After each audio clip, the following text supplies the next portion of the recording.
हरे कृष्ण। तो आज के सेशन में हम कवर कर रहे हैं Bhagavad Gita as it is, chapter 10, text number 12 and 13।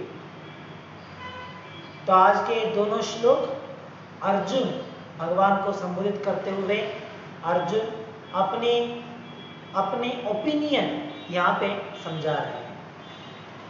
तो जब भगवद गीता में यहाँ तक हमने देखा है भगवान कृष्ण अपने स्थान को हमें समझाते हुए किस प्रकार से भगवान को हमें प्राप्त करना है उस मार्ग को समझाते हुए भगवान को प्राप्त करने के अनेकों मार्गों में सर्वश्रेष्ठ मार्ग भक्ति योग है।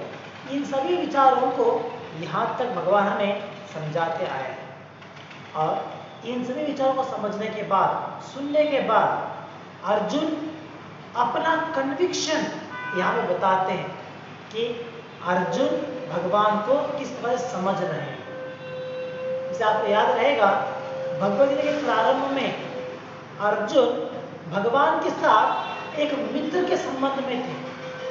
तो इसीलिए एक मित्र के साथ जिस प्रकार से व्यवहार किया जाता है, किस तरीके से बात किया जाता है, इसी प्रकार अर्जुन और भगवान कृष्ण के बीच वार्तालाप चल रही है। जब अर्जुन ने देखा कि भगवान कृष्ण से एक मित्रत्व का बांधव्य रखते हुए जब अर्जुन उस युद्ध भूमि में डिस्टर्ब हो गए थे, तो अर्जुन को कोई क्या सही है क्या गलत है ये ज्ञान नहीं मिल रहा था। और उन्होंने देखा कि एक मित्र के साथ, एक मित्र के संबंध में इतना डिस्कस करने के बाद भी मुझे कुछ उपाय नहीं मिल रहा है। तो इसीलिए अर्जुन ने इस मित्रता को छोड़ के भगवान को अपना गुरु स्वीकार किया था और उनके शिष्य बनते हुए उनसे उपदेश प्राप्त करने का प्रयास किया। और उसके बाद जब भगवान ने भगवद गीता को पठन करना प्रारंभ किया, अर्जुन को बोधन देना प्रारंभ करते हैं, तो यहाँ तक सुनने के बाद अर्जुन इस कंक्लूजन को पहुंच जाते हैं कि हाँ, जिस भगवान कृष्ण के साथ मैं मित्र के रूप में व्यवहार कर रहा था, जिसे मैं सोच रहा था ये हमारा संबंधी है, ये मेरा मित्र है, जिसे मैं सोच रहा था, सच्चाई में वो परम ब्रह्मा है। वो कोई आम इंसान नहीं है, वो कोई सामान्य क्षत्रिय नहीं है, कोई एक सामान्य राजा नहीं है वो, बल्कि ये कृष्ण जो मेरे साथ खड़ा है, जो भी मेरे सारथी का स्थान में है, ये कृष्ण कौन है? ये परम ब्रह्मा है।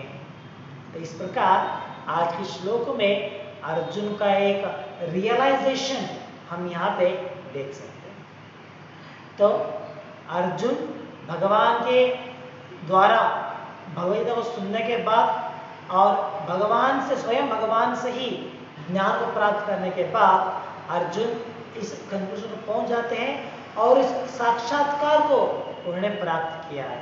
तो इसीलिए उस साक्षात्कार को प्राप्त करने के बाद वो अपना यहाँ पे कंक्लूडिंग वर्स यहाँ पे दे रहे हैं कि भगवान का स्थान क्या है और अर्जुन अपने रियलाइजेशन यहाँ पे बता रहे हैं।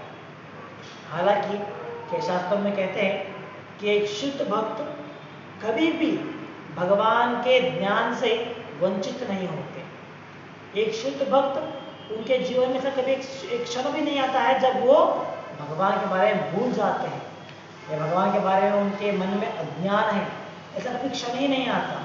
यही एक शुद्ध भक्त का लक्षण है।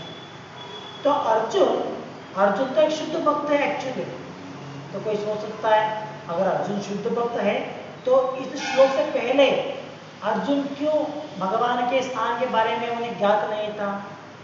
अर्जुन क्यों भूल गए थे कि कृष्ण ही स्वयं देवोत्तम परम पुरुष है?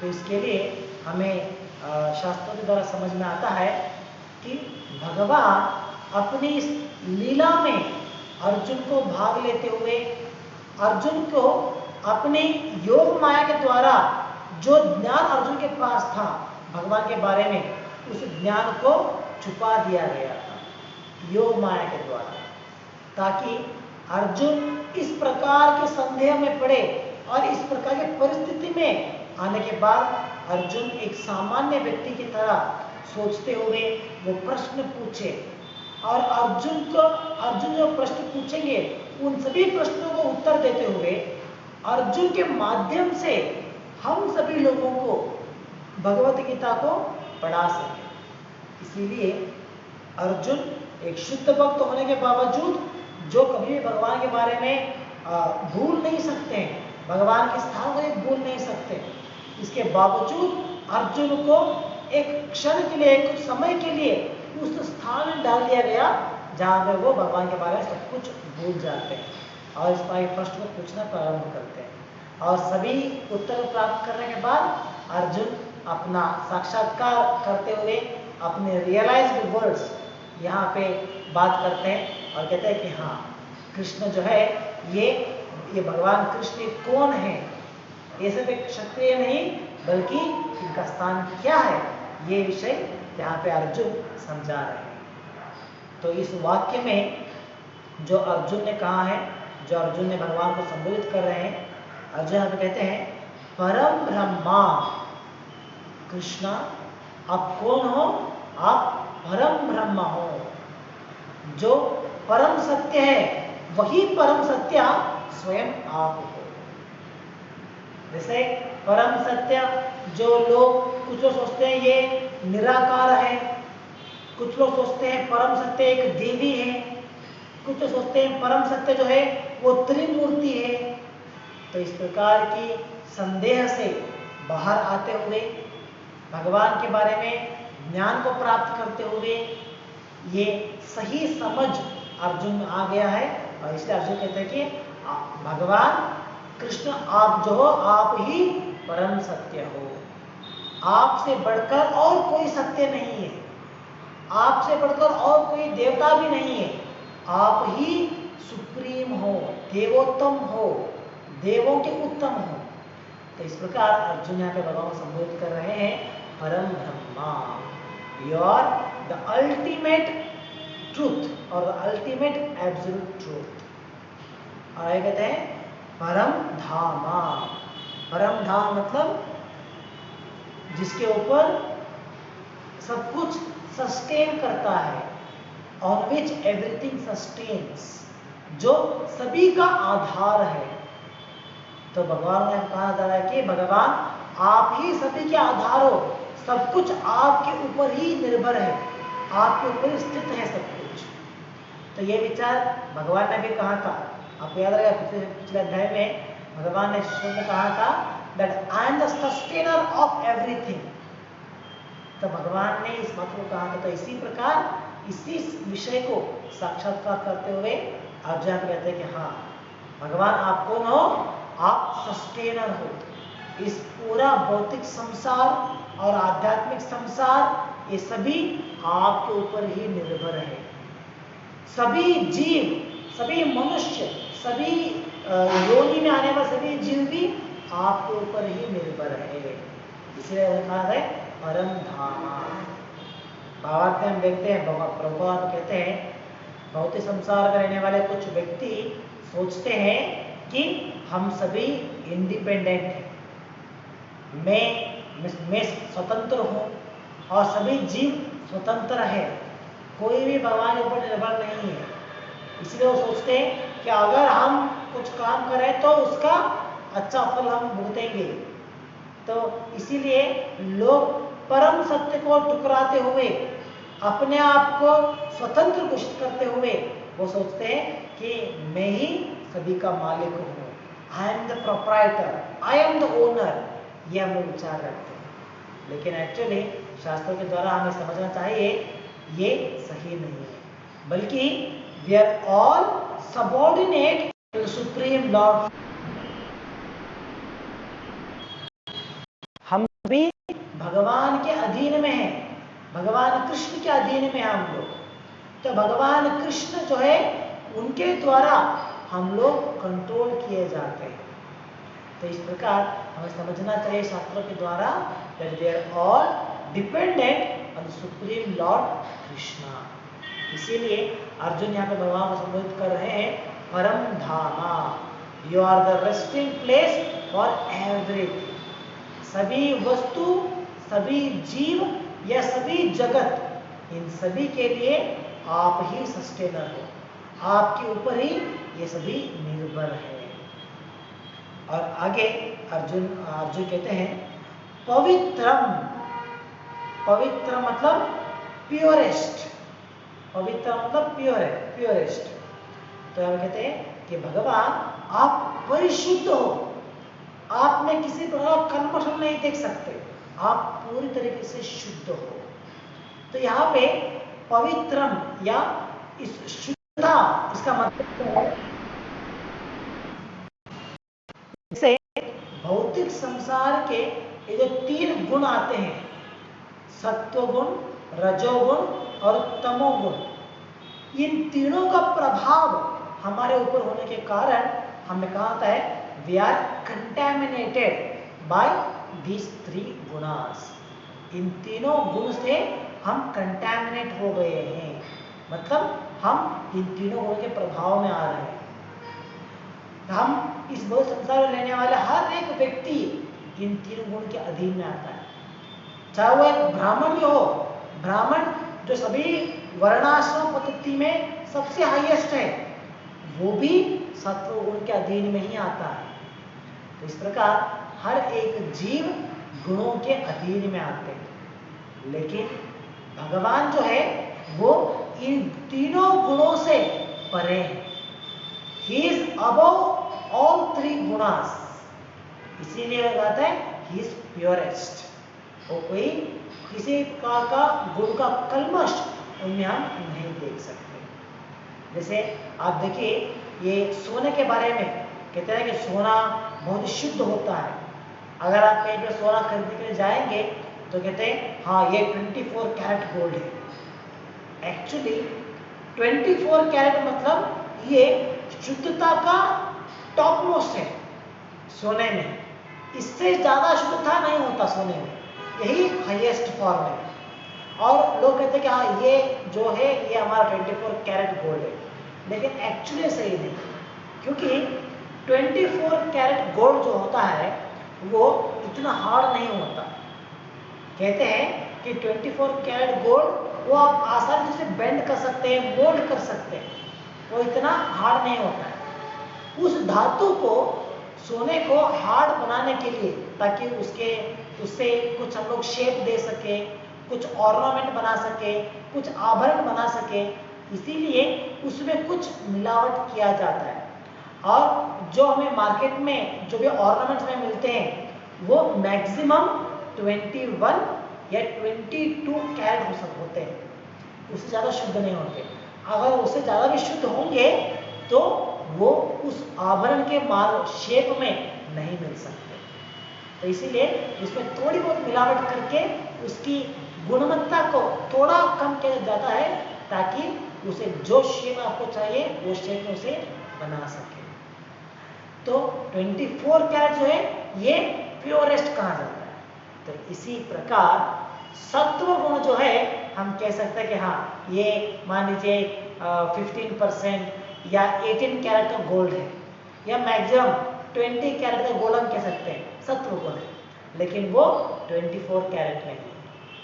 भगवान जो है शुद्ध सत्वा, शुद्ध सत्वा मतलब कंप्लीटली स्पिरिचुअल, ट्रांसडेंटल, और उसे कहा था 24 कैरेट गोल्ड। तो इस प्रकार भगवान जो है वो पवित्र है, किसी भी प्रकार की भौतिक गुण का प्रभाव उनके ऊपर नहीं होता। लोग सोचते हैं कि जब परम सत्या मनुष्य का रूप धारण कर लेते हैं तो वो सत्व गुण के प्रभाव में आ जाते हैं या 3 गुण के प्रभाव में आ जाते हैं। तो इसी प्रकार मायावादी से कहते हैं भाई कृष्ण जो है ये हो सकता है वो भगवान है, अरे उस प्रकार हम सभी लोग भगवान हैं, ये परम सत्य का मनुष्य रूप है। इसे जब वो मनुष्य रूप को धारण करते हैं तो वो 3 गुण के प्रभाव में आ जाते हैं। इसीलिए कृष्ण का जो भी लीला है, जो भी उनके कार्य हैं, वो सभी भौतिक कार्य हैं। इससे सुनने से, चर्चा करने से कुछ लाभ नहीं होता हमारे लिए, ये मायावादियों का तात्पर्य होता है। लेकिन शास्त्रों के द्वारा हमें समझना चाहिए नहीं, भगवान कृष्ण जो है वो पवित्रम, वो पवित्र है। वो चाहे परम सत्य भगवान अपने धाम में रहे या बोले संसार में आए, वो कहीं भी रहे, he is absolute truth and he is purest. तो जब इस अपने मूल रूप में यहाँ पे आते हैं तो हम ये नहीं कह सकते कि अरे ये यहाँ पे आ गए तो तीन गुण का प्रभाव उनके ऊपर आ गया, ये हम नहीं कह सकते। He is still purest. इसके लिए कहते हैं ना, जैसे अगर सोने को आप किसी मल्टीप्लेक्स कॉम्प्लेक्स के अंदर रखेंगे तभी उसका वैल्यू उतना ही रहेगा। वही सोना अगर आप अपने गले में पहनेंगे तो उसका वैल्यू उतना ही रहेगा। और वही सोना अगर किसी गंदगी में पड़ा रहेगा, किसी कीचड़ में पड़ा रहेगा, फिर भी उसका वैल्यू उतना ही रहेगा। कोई ये नहीं कह सकता अरे ये सोना कीचड़ में पड़ गया है तो इसका वैल्यू नहीं है। नहीं, सोना चाहे वो कीचड़ में रहे या किसी आलिशान बंगलों में रहे, उसका वैल्यू सेम रहता है, इट नेवर चेंजेस। इसी प्रकार भगवान चाहे वो अपने धाम में रहे या भौतिक संसार में रहे, अपने मूल रूप में रहे या किसी अन्य अवतार में रहे, उनका जो गुण है, उनकी जो क्वालिटी है वो कभी चेंज नहीं होता। वो तभी भी शुद्ध थे, अभी भी शुद्ध है। ही इज ऑलवेज पवित्र। इसीलिए अर्जुन यहाँ पे भगवान कहते हैं पवित्रम। आगे कहते हैं परमम भवान। परमम, यू आर सुप्रीम। सुप्रीम मतलब क्या है? आपसे बढ़कर और कोई नहीं है। You are the highest, supreme. जैसे कहते हैं ना सुप्रीम लीडर, जो एक देश का सर्वाधिकारी होता है उसे कहा जाता है सुप्रीम लीडर। मतलब उस देश में जो भी कानून है सब कुछ उस राजा के अधीन में होता है। जो राजा कहेगा वही कानून है वहां पर। अलग कानून है। जैसे हमारे देश में अगर प्रधानमंत्री कहेंगे कि अरे जो मैं कहूँगा वही कानून है, तो नहीं, कानून के द्वारा हम उन्हें उनके स्थान से नीचे लेके आ सकते हैं। यहाँ पे प्रधानमंत्री जो सबसे हाईएस्ट पोस्ट में है, फिर भी कानून उनके ऊपर है यहाँ पे। तो इसीलिए वो उनकी जो भी वो उनका कार्य होता है, उनके जो भी वो सजा देते हैं, वो सब कुछ कानून के भीतर ही होना चाहिए। लेकिन जो सर्वाधिकारी होते हैं, जैसे हमारी हिस्ट्री में हमने देखा है किसी अलग अलग देशों में, जैसे सद्दाम हुसैन थे इराक में, वो सर्वाधिकारी, वो जो चाहेंगे वो निर्णय ले सकते हैं। कोई ये नहीं कहता अरे कानून आपसे ऊपर है, नहीं, मिलिट्री आपसे ऊपर है, नहीं, लोग आपसे ऊपर है, नहीं, वही हाईएस्ट है। इसलिए कहते हैं सुप्रीम लीडर, ये जो सुप्रीम लीडर ऑफ इराक। क्यों? कि वो जो चाहे वो डिसीजन ले सकते थे, इसलिए मैंने कहा था सुप्रीम लीडर और सर्वाधिकारी। इसी प्रकार भगवान कृष्ण को कहा जाता है सुप्रीम, परमम भवान। भगवान कृष्ण भी इसी प्रकार के सर्वाधिकारी। भगवान जो चाहे वो कर सकते हैं। हमारे कार्यों के लिए शास्त्र कुछ निबंधन डालते हैं, हमें ये करना है, वो करना है, ये नहीं करना, वो नहीं करना। देवताओं के लिए भी कुछ नियम है। हाँ, इसी समय में आपको बारिश लेके आना है, इसी समय में ठंड लेके आना है, इस समय में गर्मी ज़्यादा होना चाहिए। तो इस प्रकार देवताओं के लिए भी नियम है, लेकिन भगवान कृष्ण के लिए no rules and regulation. He is above all such mundane rules. इसीलिए उन्हें कहा था परमम, ये सुप्रीम। और आगे भगवान अर्जुन कहते हैं पुरुषम शाश्वतम दिव्यम।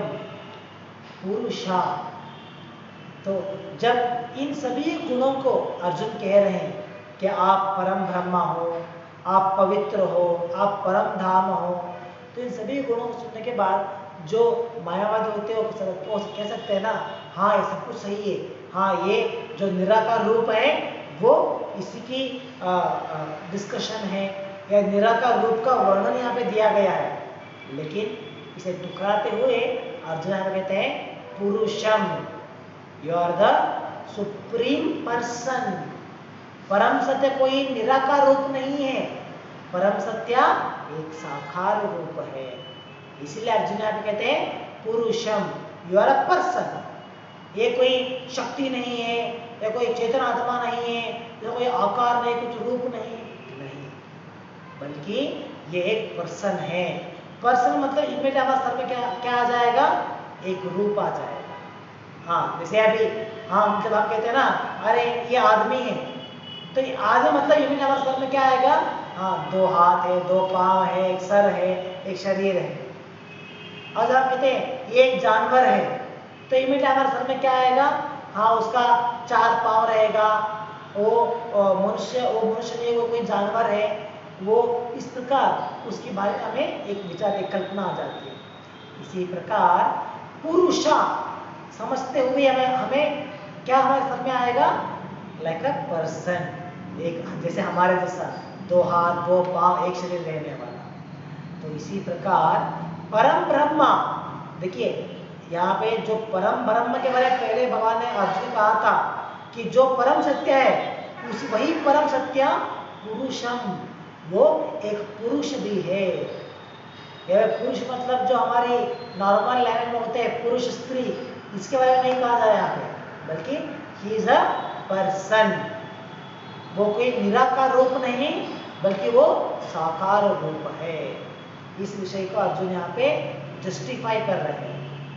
पुरुषम शाश्वतम दिव्यम, शाश्वतम मतलब ही इज इटर्नल। हमने देखा है भगवान ने पहले भी इस विषय को यहाँ पे डिस्कस किया है, that yes I am unborn, मेरा कभी जन्म नहीं होता, कभी मरण नहीं आएगा मेरे लिए, सो आई एम अनबॉर्न। तो ये विचार ऑलरेडी भगवान ने डिस्कस किया। तो वही रियलाइज होने के बाद, अर्जुन को साक्षात्कार होने के बाद अर्जुन कह रहे हैं हाँ भगवान आप जो हो आप शाश्वत हो, आप इटर्नल हो, कभी भी आपका नाश नहीं हो सकता, और जिसका नाश नहीं हो सकता उसका कभी जन्म नहीं हो सकता। इस प्रकार भगवान के लिए कोई जन्म भी नहीं है, तो कोई नाश भी नहीं है। बहुत संसार जब हम देखते हैं भगवान कृष्ण का जन्म हुआ, या नरसिंह अवतार का अवतार हो गया, वामन देव का जन्म हुआ, ये सभी भगवान की लीला है। जैसे सूर्य का उदय, कहते हैं कि सूर्य उदय हो गया, सूर्य कभी उदय नहीं होता, कभी ढलता नहीं है। सूर्य तो अपने स्थान में वैसे ही खड़ा है एक्चुअली। ये जब हमारी नजर से हट जाते हैं तो हम कहते हैं वो सूर्य का अस्त हो गया, और जब हमारे नजर में सूर्य दिखाई देते हैं हम कहते हैं सूर्य का उदय हो गया। सच्चाई अगर हम देखें तो क्या है, सच्चाई में सूर्य कभी उदय भी नहीं होते, कभी अस्त भी नहीं होते, वो अपने स्थान में एज इट इज खड़े हैं, हमारे नजर से वो हट जाते हैं क्योंकि हमारी धरती उसका चलन के कारण। तो इसी प्रकार भगवान का कभी जन्म नहीं होता, कभी मरण नहीं होता, वो सिर्फ अपनी लीलाओं के द्वारा हमारे नजर से ओझल हो जाते हैं। इसीलिए भगवान कहा जाता है शाश्वतम, और साथ में दिव्यम। दिव्यम मतलब you are transcendental, you are above all 3 गुणास। तो इसलिए भगवान कहा जाता है दिव्यम, शाश्वतम दिव्यम। और आगे कहते हैं आदि देवम अजम विभुम, आदि देवम अजम विभु। तो इतने सारे जो देवताओं के बारे में हम सुनते हैं, डेमिगॉड्स के बारे में, इन सभी देवताओं के मूल आप हो, आदि देवा। जैसे कहते हैं ना आदि मानव, आदि मानव का मतलब क्या है, जो मनुष्य का पहला रूप।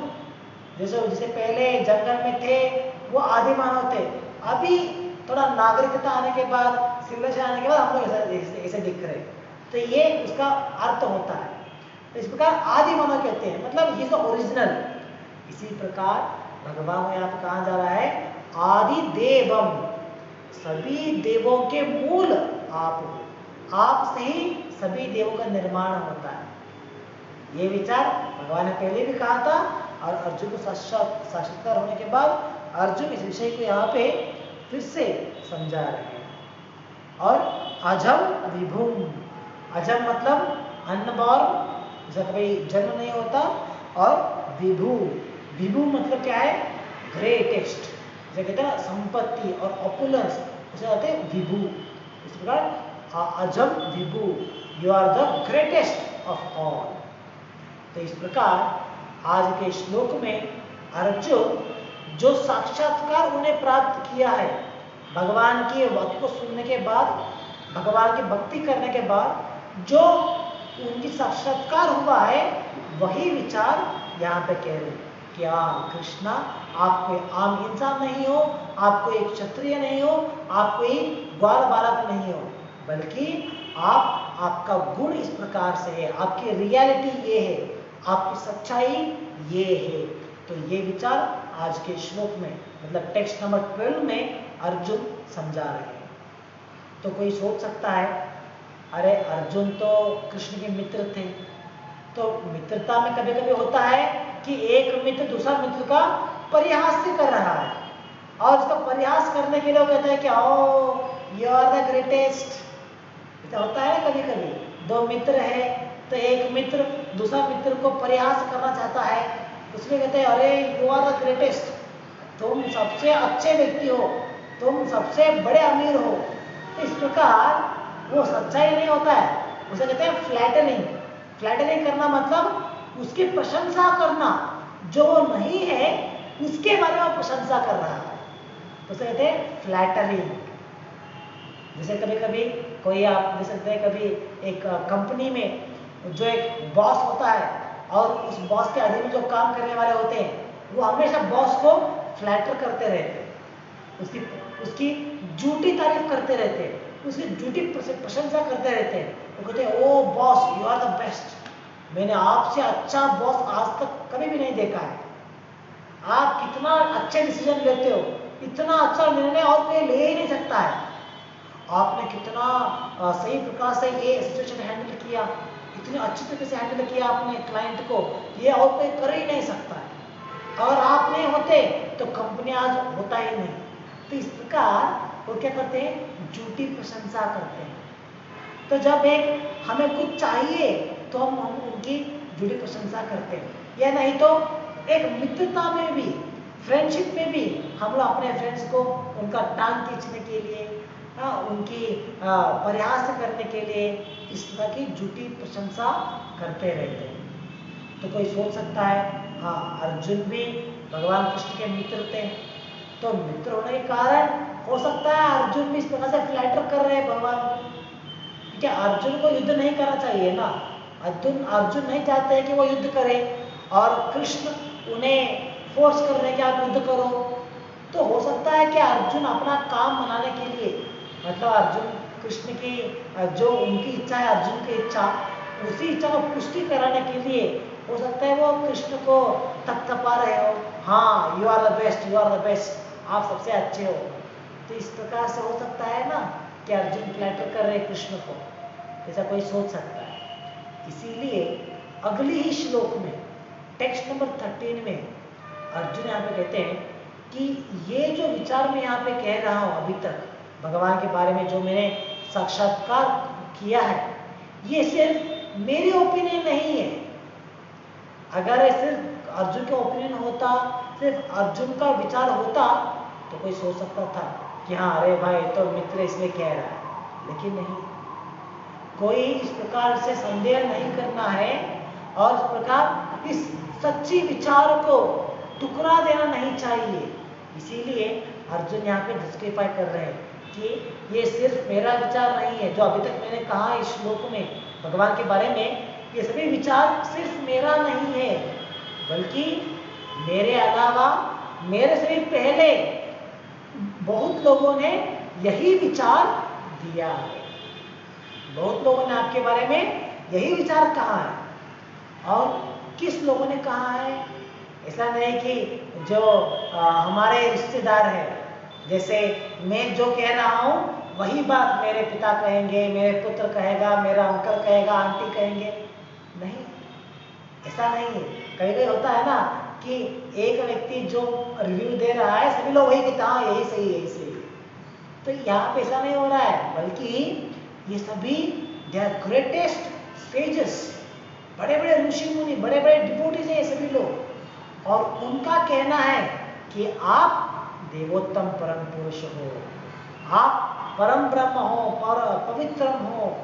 तो ये उन लोगों का बात है। उन लोगों मतलब किसके बारे में यहाँ पे अर्जुन बता रहे हैं? असिता, देवला, व्यासा, नारदा, इन सभी बड़े बड़े ऋषि मुनियों का यही ओपिनियन है और वही ओपिनियन मेरा भी है। तो मैं भी कोई बड़ा योगी नहीं हूँ, बड़ा तपस्वी नहीं हूँ उनके अनुसार, मैं तो क्षत्रिय हूँ, लेकिन फिर भी मेरा भी यही ओपिनियन है आपके बारे में। तो इस प्रकार अर्जुन यहाँ पे उनका उल्लेख यहाँ पे दे रहे हैं और उनके द्वारा हमें इस चीज को समझना चाहिए कि भगवान कृष्ण का स्थान क्या है, ताकि कोई अगर कहेगा कि अर्जुन तो मित्रता इसलिए कह रहा था, तो नहीं, सिर्फ अर्जुन नहीं बल्कि ये सभी लोग इस विषय को पुष्टि कर रहे हैं। तो इस प्रकार अर्जुन यहाँ पे एक परंपरा को एस्टैब्लिश कर रहे हैं। हम देख सकते हैं ये एक परंपरा है, जिस परंपरा में ये ज्ञान एक व्यक्ति से व्यक्ति को आ रहा है। तो इसीलिए इस परंपरा में ये सही ज्ञान हम देख पा रहे हैं। जैसे नारद मुनि जिन्होंने ब्रह्मा से ज्ञान को प्राप्त किया था, उन्होंने अपने इसी ज्ञान को नारद मुनि के द्वारा वेद व्यास जी को मिलता है, वेद व्यास जी के द्वारा मध्वाचार्य को मिलता है। तो इस प्रकार ये परंपरा में आ रहा है। तो इसी प्रकार ये असिता, देवला, व्यासा, ये सभी एक परंपरा के भांति इस ज्ञान को पहुंचाते हुए आ रहे हैं, इसे सेफगार्ड करते हुए आ रहे हैं। तो इस परंपरा को अर्जुन यहाँ पे एस्टैब्लिश कर रहे हैं। तो इसीलिए हमने पहले भी इसके बारे में डिस्कस किया था कि भगवान के बारे में विचार जो हम सुनते हैं, समझने का प्रयास करते हैं शास्त्रों के बारे में, हमेशा हमें उन विचारों को एक परंपरा में आने वाले व्यक्ति या परंपरा में आने वाले आचार्य के द्वारा ही स्वीकार करना चाहिए। कि अगर परंपरा नहीं है तो हो सकता है कि वो उसका ज्ञान परिपूर्ण ना हो, जो ज्ञान वो दे रहा है उसके द्वारा भगवान के नाम को जाना पॉसिबल नहीं होता। जैसे मैं रिसेंटली एक वीडियो देख रहा था जहाँ पे एक बड़े साधु हैं जो बहुत ही फेमस है, एक्चुअली उनका एक बड़ा संस्था भी है, बड़े संस्था के द्वारा उन्होंने इतने लोगों को शिष्य बनाया हुआ है और वो बहुत ही फेमस भी है। उनकी जो वीडियोस, उनकी जो चर्चा होती है, डिस्कशन बहुत फेमस है लोगों को। लेकिन उनका एक वीडियो क्लिप में देख रहा था जहाँ पे वो कहते हैं I have never read Bhagavad Gita, मैंने भगवद गीता कभी नहीं पढ़ा है और मुझे लगता नहीं कि वो जरूरत भी है पढ़ने के लिए। तो इस प्रकार भगवद गीता को पढ़े बिना वो इतना बड़ा साधु बन गया और लोगों को वो राह दिखा रहा है, लोगों को आध्यात्मिक मार्ग दिखा रहा है। तो हम सोच सकते हैं जिसने स्वयं गीता नहीं पढ़ा है, जिसने स्वयं किसी परंपरा में अध्ययन नहीं किया है, तो वो किस प्रकार की ज्ञान इन लोगों को दे सकता है, किस प्रकार से इन लोगों को जो उसने शिष्य के रूप में स्वीकार कर रहा है, किस प्रकार से उन्हें वो मुक्ति का मार्ग दिखा सकता है। इसने स्वयं भी शास्त्र का अध्ययन नहीं किया है, फिर भी वो कैसे इतना बड़ा गुरु बन सकता है। तो इसीलिए हमें समझना चाहिए कि इन विचारों को, शास्त्रों का विचार या भगवान के बारे में जो विचार आते हैं, इन्हें हमें हमेशा परंपरा में आने वाले भक्तों के संग में ही पढ़ना चाहिए, परंपरा में आने वाले भक्तों के द्वारा इसे स्वीकार करना चाहिए। इसीलिए अर्जुन भी यहाँ पे जो भगवान के बारे में साक्षात्कार कह रहे हैं, अर्जुन इस साक्षात्कार को वेल एस्टैब्लिश करने के लिए अर्जुन कहते हैं कि ये सिर्फ मेरी ओपिनियन नहीं है, बल्कि इन सभी लोगों का, असिता, देवला, व्यासा, नारदा, इन सभी का यही ओपिनियन है। तो ये बात टेक्स्ट नंबर 13 में अर्जुन कह रहे हैं। अर्जुन कहते हैं आहुस्त्वा ऋषय सर्वे देवर्षि नारदस्तथा, देवर्षि नारद और असिता, देवला, व्यासा, ये सभी ऋषियों के नाम है। असिता, देवला, व्यासा और नारद। स्वयं चैव भविष्य में, और इनके साथ साथ मेरा भी ये ओपिनियन है। तो इस प्रकार अर्जुन इस परंपरा को एस्टैब्लिश करते हुए भगवान कृष्ण के बारे में अपनी साक्षात्कार को यहाँ पे समझा रहे हैं। और भावार्थ हम देखते हैं प्रभुपाद इस विचार को यहाँ पे पुष्टि करते हुए इसे यहाँ पे एलाबरेट करते हैं। और भावार्थ में प्रभुपाद अनेकों उल्लेख भी देते हैं जैसे कि केन उपनिषद, मुंडका उपनिषद, इन सब उपनिषदों के द्वारा भी प्रभुपाद क्लेम करते कि हाँ, ये जो अर्जुन का साक्षात्कार है, यही विचार शास्त्रों के द्वारा पुष्टि किया गया है। It is verified by the scriptures. तो इसके द्वारा हम यहाँ पर समझ सकते हैं किस प्रकार आध्यात्मिक विचार को समझने के लिए हमें गुरु, साधु और शास्त्र, इन तीनों के आधार के ऊपर ही हमें समझना चाहिए। भगवान कृष्ण को देवोत्तम परम पुरुष कैसे हम स्वीकार कर रहे हैं? सिर्फ अर्जुन ने कहा इसे स्वीकार करते हैं? नहीं। या मुझे ऐसा लगा इसे स्वीकार करते हैं? नहीं। बल्कि अर्जुन को एस्टैब्लिश कर रहे हैं। गुरु मतलब अब अर्जुन के जो गुरु है उन्होंने कहा है। गुरु, साधु जैसे असीता, देवला, व्यासा, ये सभी साधु है, उन्होंने कहा है। और साथ में शास्त्रा, जैसे बाबा के प्रभुपाद कोट कर रहे हैं, केन उपनिषद, मुंडक उपनिषद, श्रीमद् भागवतम, इन सभी में भी यही विचार पुष्टि किया गया है। तो इसीलिए गुरु, साधु, शास्त्र, इन तीनों के आधार के ऊपर भगवान कृष्ण के बारे में यहाँ जो स्टेटमेंट किया गया है, ये पुष्टि किया जाता है। तो इन तीनों के आधार के ऊपर हमें समझना चाहिए कि किस प्रकार भगवान कृष्ण देवोत्तम परम पुरुष है और उनके पास ये सभी क्वालिटी हम देख सकते हैं। तो इस तरीके से अर्जुन आज के श्लोक में अपने रियलाइजेशन यहाँ पर समझा रहे हैं और साथ साथ आचार्यों के विषय को भी यहाँ पे उपस्थित कर रहे हैं। और इतना ही नहीं, भगवद गीता में स्वयं भगवान ने भी कहा है ना, हमने देखा पहले अध्यायों में किस तरह से भगवान स्वयं हमें क्लेम कर रहे हैं that yes I am the supreme, मैं सभी देवों के मूल हूँ, मैं अजम, मैं अव्ययम। तो ये सभी विचार स्वयं भगवान ने भी क्लेम किया। तो इस प्रकार कितने सारे प्रूफ या बैकअप दे रहे हैं, देख सकते हैं आप भगवान के इन विचारों को समझने के लिए। और इन सभी इतना डिटेल्ड नॉलेज होने के बावजूद लोग सोचते हैं, जिन्होंने गीता नहीं पढ़ा है, जिन्होंने भगवद सुना नहीं है, जिन्होंने किसी भक्त के संपर्क में नहीं आए, वो लोग सोचते हैं अरे कृष्ण तो एक सामान्य व्यक्ति है, वो तो एक क्षत्रिय था, वो तो एक बाल बालक था, वो तो हमारे से एक मायावी था। तो इस प्रकार लोग सोचते हैं कि कृष्ण एक सामान्य व्यक्ति है, लेकिन नहीं। शास्त्र यहाँ पे इस आज के श्लोक में जिसे हम डिस्कस कर रहे हैं, इसके आधार के द्वारा हमें समझना चाहिए कि गुरु, साधु, शास्त्र, इन सभी के आधार से हमें स्वीकार करना है कि भगवान कृष्ण कोई सामान्य व्यक्ति नहीं थे, बल्कि वो स्वयं देवोत्तम परम पुरुष थे, ये सुप्रीम पर्सनालिटी ऑफ गॉड है। तो ये सभी विचार आज के श्लोक और भावार्थ से हम समझ सकते हैं। तो यहाँ पर समाप्त करेंगे आज के लिए।